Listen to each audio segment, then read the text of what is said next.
Peterson will introduce our speaker today. Paul joined our club in November of 2012 and was sponsored by Paul Moody. Since joining, Paul has been very active serving on our fundraiser committee, clock committee, as well as hosting a very entertaining fireside chat. Not to mention he plays a pretty mean bass. Paul?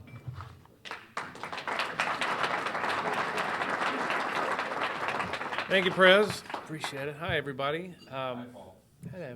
Nice to see you. Hello. Hello. Hi there. Today, our speaker is someone that I've known for my entire life. She happens to be my sister.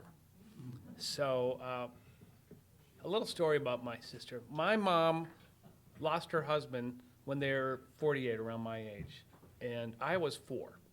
And not only was my sister, but my sister was also my caretaker and or my second mother.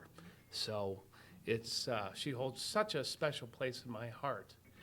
And she's not only a great family member, but she's an awesome singer. She's been recognized as a 7-time winner of the Minnesota Music Award for Best Vocalist. She's a radio personality. She was at WCCO AM radio for many years, and now she's at KBEM on Sunday nights from 4 till 6, and you should tune in because I'm going to be there on the show with her promoting a little event that she's also singing at on Monday night that hopefully you all can make it to, starting at 7 o'clock. It's a fundraiser for the Southdale YMCA. Something that happened along the way that kind of was a hiccup for my sister. And is it 2007? Golly. I guess we try to forget these things. Patty was driving down the road after a recording session, and she felt a burst in her chest. So she pulled off right by Lake Street, around that area, and she knew something was not right. She got on the phone with 911, talked her way through the whole thing, conscious the whole time. She knew that Abbott had her records, so she went right down to the Abbott hospital there, and they were treating her for a heart attack, but thank God this emergency room physician recognized that it was not a heart attack. Something called aortic dissection. And Patty will explain what that is a little bit better. But it is a terrible thing where most people, actually 99% of the people, do not make it through that ailment. So my sister is the 1%. I always knew she was. Please put your hands together for my sister, whom I love so much, Patty Peterson.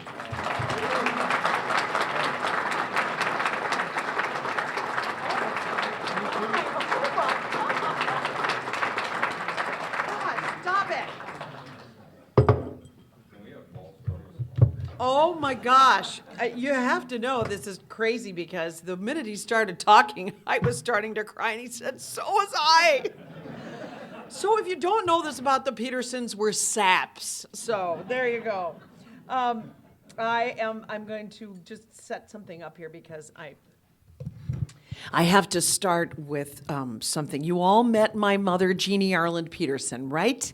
Jazz pianist, came and did your holiday party about a year, 12, 13 months ago.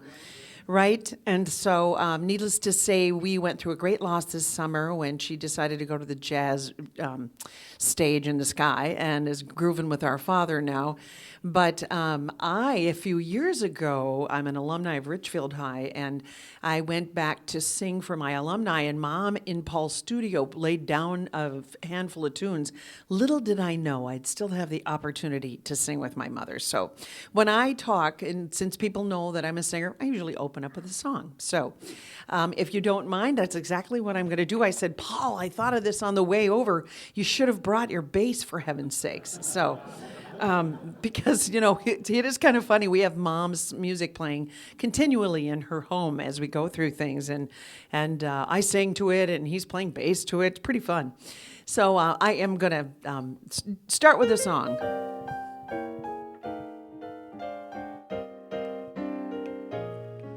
What a day this has been. What a rare mood I'm in.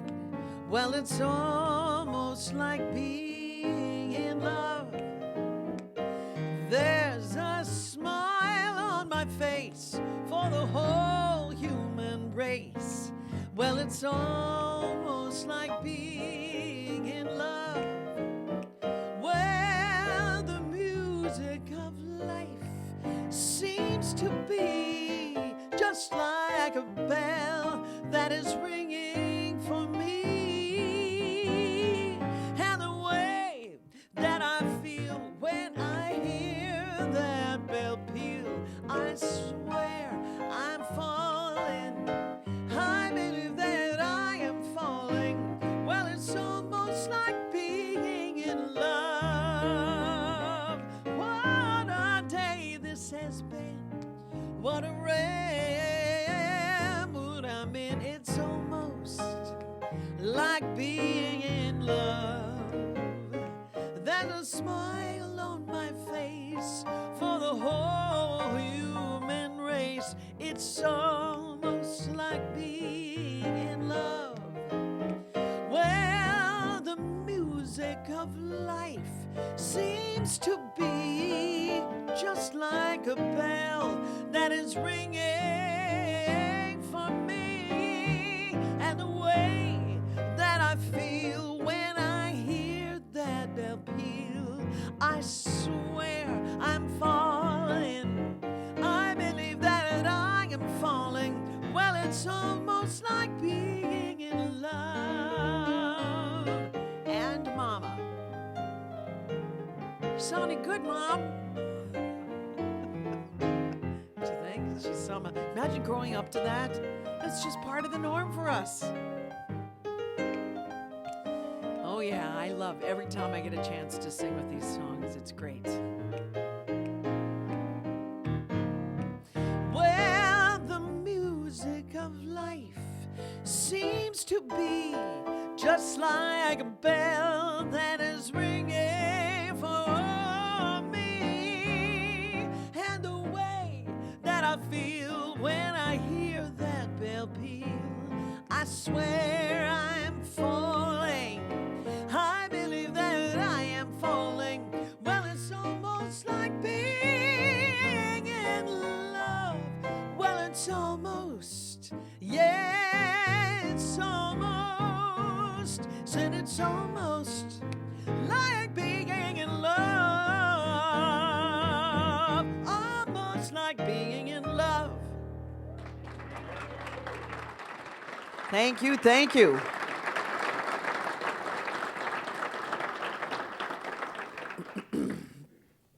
I appreciate that so much. I like getting close to my audiences because I can feel your energy. It's really fun for me to be able to be in such an intimate setting and tell a story that, boy, I sure never thought I would ever tell in my life, or even, you know, when I went through this story, even maybe be able to sing again. But for most of you, you know that we come from a musical family. Our parents were musicians. They met on a job. Mom was 19. There was one car, and it went to pick up all the musicians here in the Twin Cities. And Mom had to sit on somebody's lap, and she looked at Dad and said, "He's cute. I'll sit on his." And the rest is history. And they were on their way out to the Excelsior, a band. It was a band shell of sorts, outdoors, right? And I think it was where the Rolling Stones made their first appearance. Anyway, that's what happened. And turns out that Mom and Dad eventually got married while Dad was in the war. And she went down to Charleston, and later on, they had 6 children. And they had music playing in the house all the time. And the really cool thing is Mom had started out at WCCO as a live singer. And that's before canned music came in. Dad also joined in. So they really had the cream of the crop jobs. They had big bands, they had radio, they had commercials. Malto Mill was one I remember working on as a kid, and making records in the K-Bank studios. And as it turns out, Bruce Swedin, who was the engineer and the creator of it, went on to Chicago, went on to many places, was the producer engineer for Michael Jackson and Barbra Streisand. So they have such a rich history, and we got to grow up underneath their tutelage without them really teaching us. They just were who they were as musicians and singers. And through osmosis, we got this, and it was a fantastic gift. My sister says we cut our teeth on jazz. That's basically what happened to all of us. But as kids, we got our own kind of music and loved it. And would listen to it all the time. Something happened, however. I said 6 kids, and when I was about 7 years old, we had, I'm the middle in the family, Linda, Billy, me, Ricky, Jeffrey, and Paul. Jeffrey was born Down syndrome. Mother was 40 years old when she had him. And at a year and a half, Jeffrey got leukemia and died 5 days before his 2nd birthday. My mother went through that in her 40s. And then she lost her husband to cancer on opening day of Twins baseball, of which my father was the first baseball organist. So that was in 1969, and at 47, my mother had 5 kids to raise. 2 were almost out on their own, and there was me, there was Ricky, and there was Paul, and we were such a tight unit. Something that I love to this day. I mean, if I was put on here to do anything, it is to love kids and to love family and to create fun times together. And I've had the great luck of doing that. In my life, I've also had the great opportunity to learn how to be a singer. I thought, as a vocalist, I can, even though I might be working 6 nights a week, is instead of getting into musical theater, which I did in high school and in college, I didn't have to do the matinees in the afternoon, things like that. So I made my decision to be a singer in the nightclub, eventually worked my way into recording studio work, and really started to get a name for myself. And it was, you know how kids are. I'm going to ride that bike today. I'm going to ride, and that doggone it if they don't ride it. Well, my visualization was quite intact. And I really wanted all of these things, and it was so fun for me to be able to accomplish playing with some fantastic musicians and eventually get into the recording studio scene in my 20s. In my 20s also, I was married. I had 2 kids. I had 2 little boys, and by the time I was 24, and I married someone from Richfield, and unfortunately, by my late 20s, that marriage did not work out. But another thing happened to me, too. At that point, I started feeling a lot of irregular heartbeats in my late 20s. And there was a particular woman physician that I worked with who could hear it with a stethoscope. And I started having my series of echocardiograms back at that point. I was remarried. I had 2 more sons. For me back then, a couple of weeks of a heart medication called a beta blocker took care of the irregular heartbeats.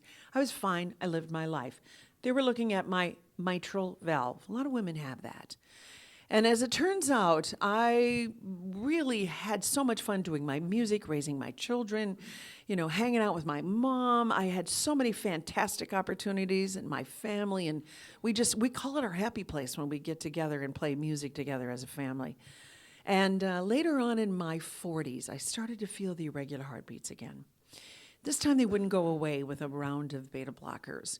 And so luckily for me, because I had echoes throughout my life, since the time of my late 20s, they were able to notice that my aortic valve was getting bigger and looser, and there was something called regurgitation. So in other words, when your valve does not shut properly, you have blood going back and forth. And eventually what happened, unbeknownst to me, the aortic valve is attached to the aorta, which is the upside-down umbrella handle that goes from your heart, comes down the entire center of your body, feeds all of your organs, but also branches out and feeds your arms and feeds your carotids. I did not know that it was becoming enlarged. And so when they start talking to a patient, it's at about 5 centimeters, and I'm thinking 5 centimeters is about like this, okay? Your aorta needs to be the size of a garden hose. Mine was at 4.3 at the echo right prior to my dissection. That's not when you start talking to your patients. See, I did not have any idea. I knew that because my aortic valve was insufficient, that they said, well, we're just going to put in, and this doctor was very kind of flip about it. oh yeah, we're just going to put a new valve in 1 to 5 years, something like that. And I'm thinking, oh no, you're not. I'm a singer. No, you're not. No way. And so I'm thinking, okay, I switched cardiologists and I said, now, if I really take care of myself, do you think that we could stave this off into the future? Because you know how technology is. I thought perhaps some of the surgeries that were already being done of non-invasive heart surgery, I could be a candidate for that. I mean, I was scared. Who isn't scared when you have that kind of a diagnosis and this is what's going to happen? So anyway, taking care of myself, I was doing Pilates twice a week, working out, volunteering, singing, doing rehearsals, doing recording sessions, just as Paul had mentioned. And it was a crisp February morning, February 12th. Sun was shining. I was at Southview volunteering and making copies for the teachers, which I had been doing while my youngest was in school there. I have 4 boys, by the way. 4, yes, everybody said you have your baseball team. Heck no, I got my rock band. And I went to a Pilates class, went to a rehearsal, and then I went to, made dinner, went to this recording session. And on the way home is when I felt this stab that Paul mentioned in my chest.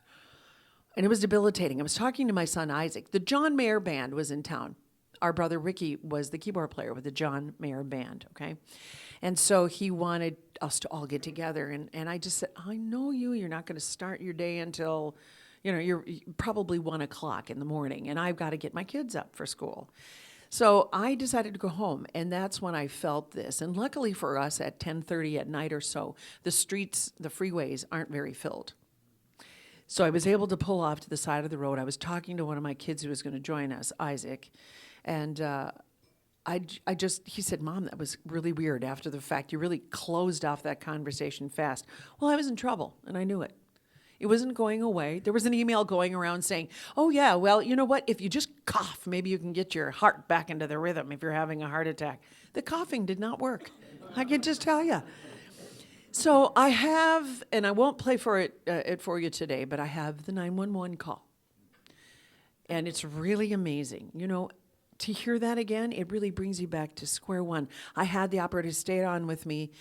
I was shaking. I didn't know what was going on with me, and the state trooper was fantastic. Eventually, the ambulance got there, and ladies, I just want you to know that I picked up my purse and I walked to the ambulance.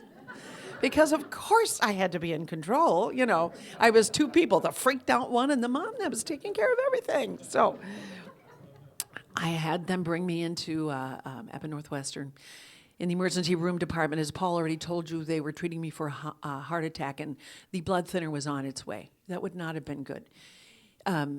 My emergency room physician was looking at my x-ray, but not looking at my x-ray, and he said he got sucker punched. And he said, you son of a gun, if you don't check her for this thing, you could lose her. And the only way to check for what happened to me, and I'll explain with my hands in a second what it looks like, is for a CT scan to occur, and that is with a contrast dye. So what he needed to see was this whole aorta. The burst was a burst aneurysm, which even though it wasn't even at a size they'd talk to me about, like towards 5, they would talk to me, 5 centimeters. This is what he said. And hopefully you can hear me. You put perhaps, you think of 2 straws, and there's 3 layers to the aortic wall. And the wall separates, and the blood goes down the right way and the wrong way. And depending upon how long it is before you get into surgery to fix your aorta, it cuts off the blood supply to all your organs and your brain, and you die. I was dying. I was dying. They had the fastest response team once that was confirmed. And it was like a SWAT team out there, my husband said. There's a level 1 response situation at Minneapolis Heart with Abbott Northwestern, and they were the cardiologist, the anesthesiologist, who's an Edina dad. One of the cardiologists, an Edina dad, interesting. I think it's really cool. But I said, and the surgeon, I don't know what happened to the surgeon, because I always write everybody a thank you note, every time there's an anniversary. And I said to the surgeon, well, listen, can I get a PICC valve? No. Am I going to be depressed afterwards? You hear all these things about after open heart surgery. I'm sorry, I'd love to talk to you about all of this, but I promise to come and hear you sing when we're done. And I said, by this time, I'm still feeling the pain, but feeling no pain, because I was really in a lot of pain. Anyway, so I am. The nurses are taking me down the hallways. Paul's out of town. My mom and sister are out of town. One of my brothers is there. My husband, 3 of my 4 kids. And we're all getting this message that I'm going into emergency open heart surgery. And so as I'm going into the double doors that I see, I'm singing to the surgeon going, well, you don't have to wait. And I start singing, somewhere over the rainbow. And I am in good voice. I've been singing all day. So then I'm singing to my brother. This is really mean, but we love the song For All We Know. And we may never meet again. Hello. But the last line is, so love me tonight. In other words, love people in the moment. That really is the essence of that song. And I got to my little boy and said, I love you. And I sang You Are My Sunshine was my song for all my kids, like our mom's was for us. And there was that double set of doors, and I went through it. And I said to the nurse, she had to remind me of this as I gave her my gum. I said, I'm feeling pretty good. Are you sure I really need this? Yes, you need this. I would have never remembered it. But when I told my cardiologist all this, he went, you remember all that? I remember all that. What wasn't so fun was that my family was pulled to the side by the doctor. And they said, you better call everyone you know. This does not look good. I'd already lost a kidney. And for me to be able to survive that surgery with the amount of intensity, putting on the bypass machine, who knows what else blood supply was cut off to. And so they did, and everybody was in the waiting room, and it became quite a vigil. And he came in and Paul was able to change his flight and be there and look at me, and you never know. And I wasn't the one who was shocked, because I was the one who was put out into the surgery, but my entire family. Here's this caregiver, this family caregiver, this, person in the family that you never think this is going to happen to, and it happened to me. And I just want to check time, because I can get to talking about my story. Oh boy. And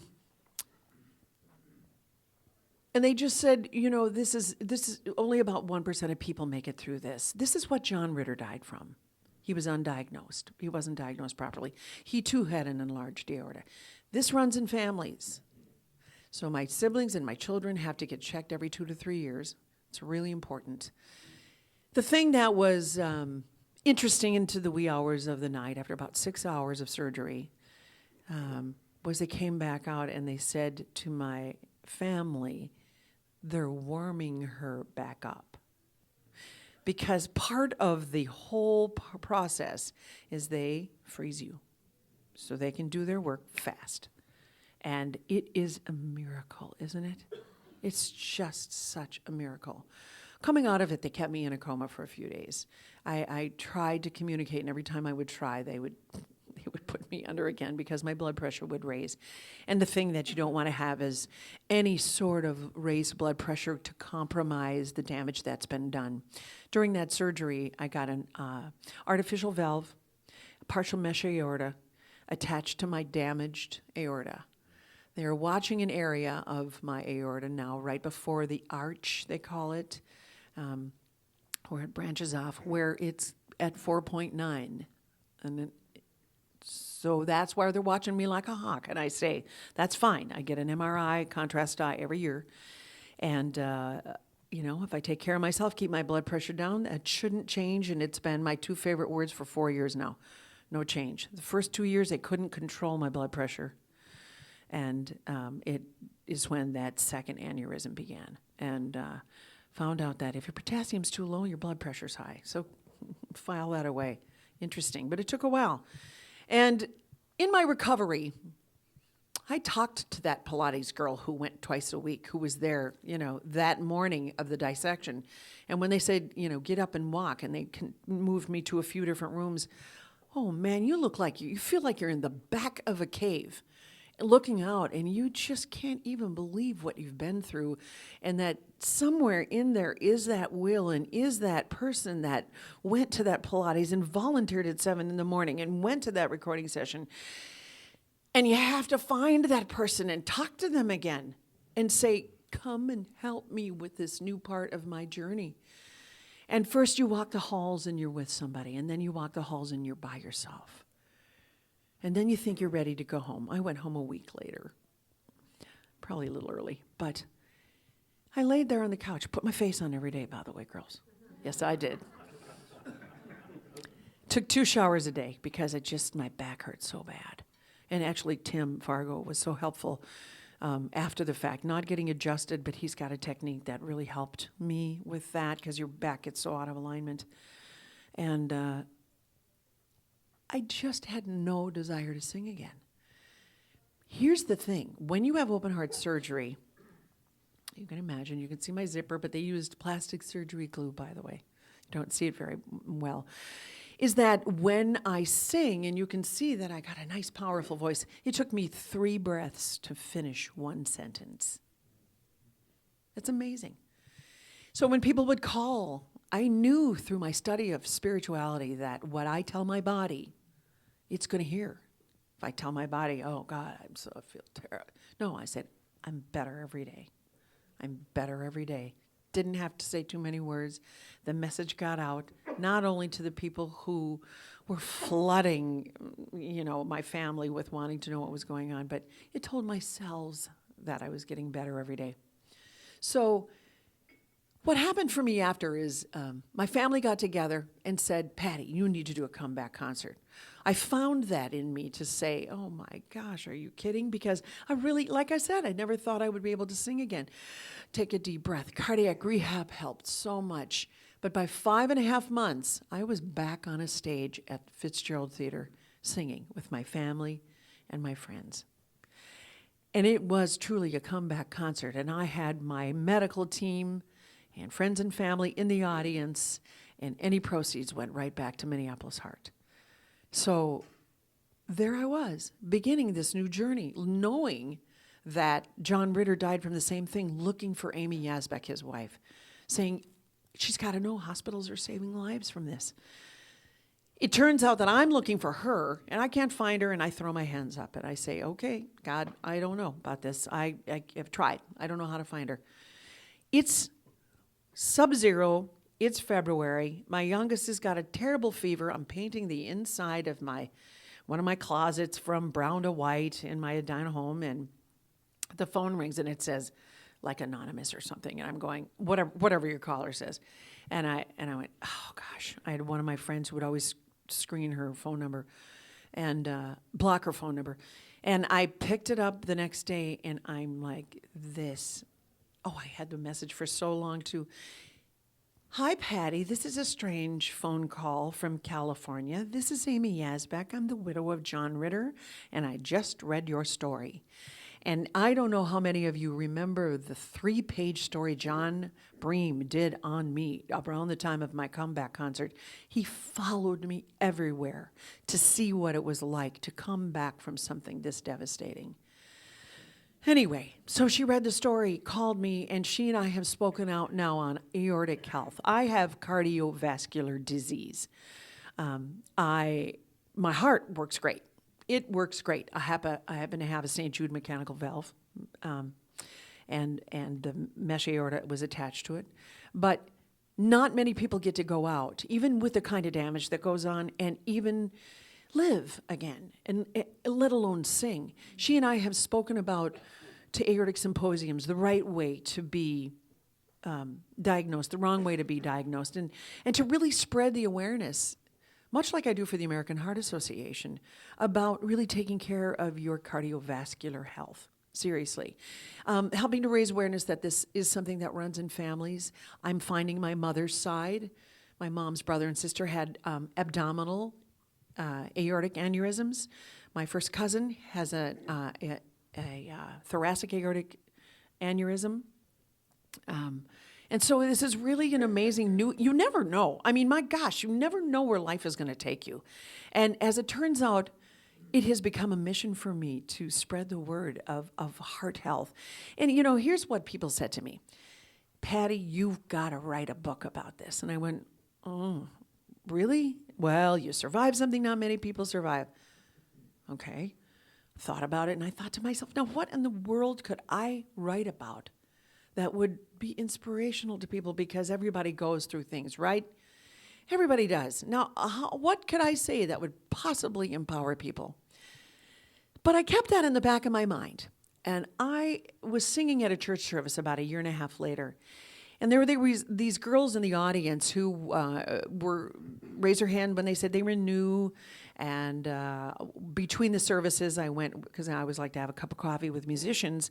And I just said, thank you so much for being here. You look like, you really enjoyed it. And she introduced herself, said that she was someone who worked with my sister-in-law. And her name was Joy. And the reason I'm rolling my eyes at this is because I kind of think she was an angel. I'm not sure. But I've never heard from her again. I've never seen her again.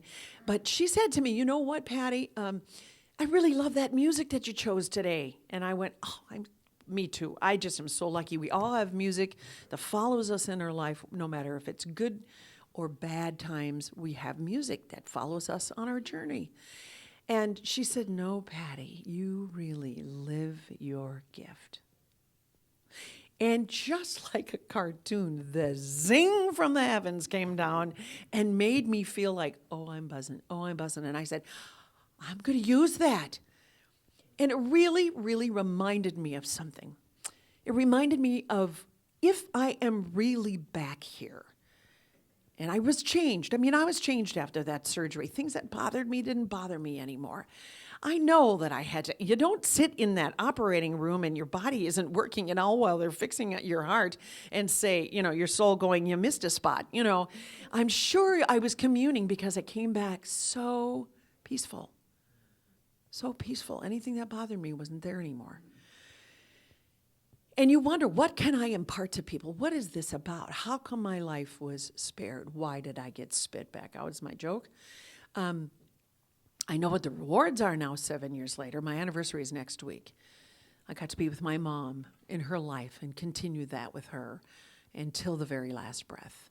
I got to watch my sons graduate, get married, have children. I got to play music and love my family and hang out and be with my friends.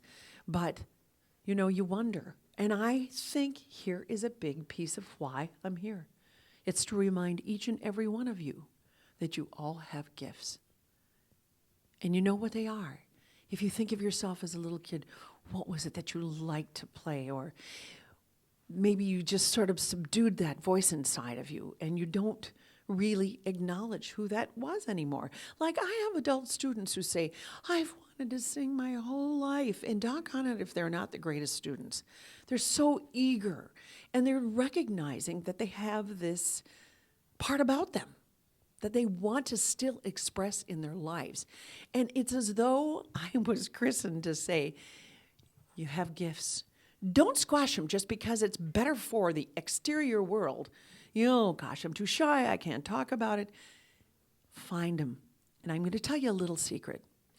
When you do find those gifts, when you remember what they are, gardening, listening, communicating, singing, name it, volunteering, helping people who are in need. These are beautiful gifts. I say that your relationship in your workplace is better when you really honor who it is you are inside. Your relationship in your families, your friends, but most importantly, that relationship with yourself is what is enhanced because you are living as your whole person. You are living your gifts. The best way that you can do that, please take care of your heart health. Tomorrow is Wear Red Day. Wear it on behalf of National American Heart Association Day. And if I can just leave you with just a little song. If you believe within your heart, you'll know no one can change the path that you must go. Believe what you feel and know you're right because The time will come around when you say it's yours. Believe there's a reason to be. Believe you can float on air. And know from the moment you try, if you believe, then you'll be there. Believe in yourself right from the start. Believe in the magic you have in your heart. Believe all these things not because I told you to. Just believe in yourself. Believe in yourself. Believe in yourself like I believe in you. Live your gift. God bless you. Thank you so much.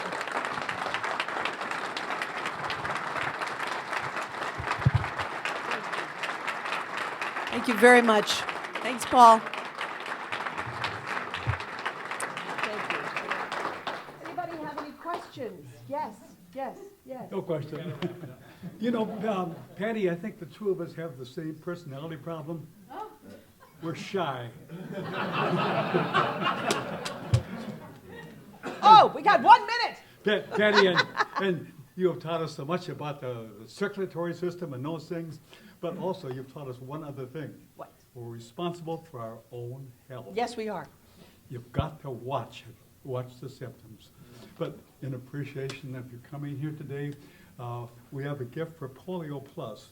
All And right. Polio Plus is something that Rotary has been engaged in for about 30 years, and we've immunized about 2 billion children throughout the world, and polio's now been eradicated in all but about 4 countries.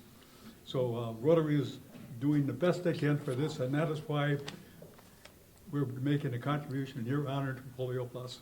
Thank you so And much. And thank you. Thank you very much. And work on your shyness. Yeah, work on my shyness. Thank you very so It's much. beautiful. Thank you, Patty. You're an inspiration. Multi-talented. You have a beautiful voice, and you've got a great brother. Yeah, I like him. Yeah. Angela, thank you for coming today. Appreciate you're here. Spencer, I think he had to go back to school, but it was great to have Spencer and hear about him. Sign up for Jeremiah House. Don't forget our prospective member meeting next week. Bring a prospective member or two.